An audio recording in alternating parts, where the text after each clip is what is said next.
Hello សួស្តីអ្នកគ្នាដោយសារតែមិញ record អត់លឺសំឡេងអញ្ចឹងខ្ញុំ record សារថ្មីបាទស្វាគមន៍មកកាន់channel អាជីចៅសាមហើយ channel YouTube នេះអត់តន់ដូរឈ្មោះដោយសារតែអត់តន់ដូរបាទថ្ងៃនេះខ្ញុំមាន LP original មួយ R&B មិនដឹងថាចង្វាក់ R&B ឬក៏ចង្វាក់អីទេតែស្ដាប់មើលខ្លួនឯងទៅ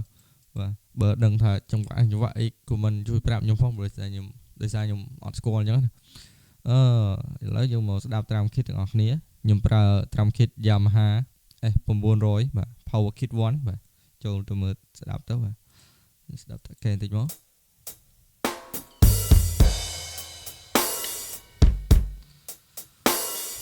បាទអូខេប៉ុណ្ណឹងបាទឥឡូវយើងទៅមើល piano ទាំងអស់គ្នាខ្ញុំប្រើ Nexus piano Nexus បាទនេះខ្ញុំប្រើនេះ Ballet Grand piano នេះបាទនៅក្នុងនេះ preset នេះស្ដាប់តិចទៅ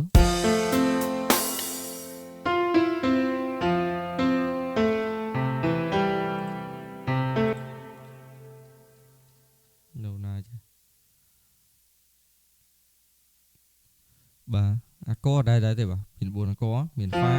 fa ទៀតបាទនិយាយទៅមានតែ3ទេ fa អូនេះឡាខ្ញុំដាក់ឡាតមកមិនដូរតមក fa ទៀត fa 2ដង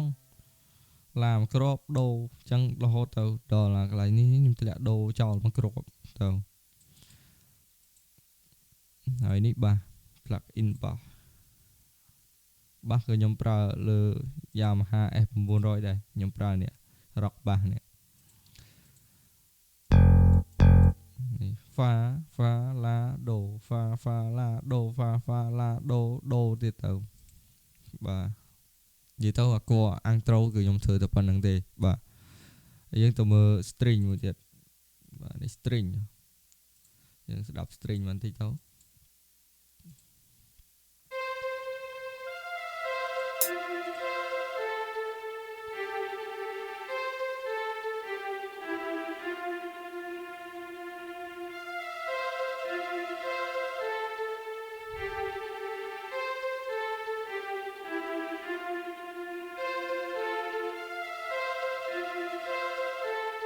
ខ្ញុំចោលផ្ទុយសុលមួយបាទហើយស្ដាប់អល់មកអូខេ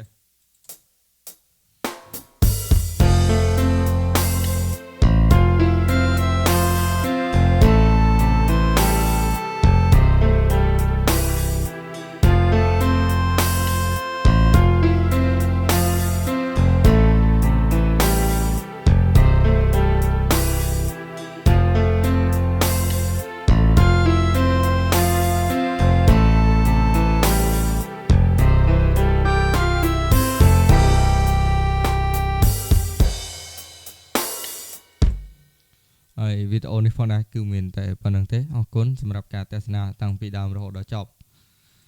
ហើយសម្រាប់អ្នកដែលចង់បាន plug in free ឬក៏របស់លេងថ្មីអីណាមិនថ្មីទេអាហ្នឹងដែលខ្ញុំមានខ្ញុំចែកឲ្យអ្នកនរគ្នាចូលទៅក្នុងក្រុម Telegram ទាំងអស់គ្នាទៅហើយទាញយកដោយសេរីហើយប្រើទៅ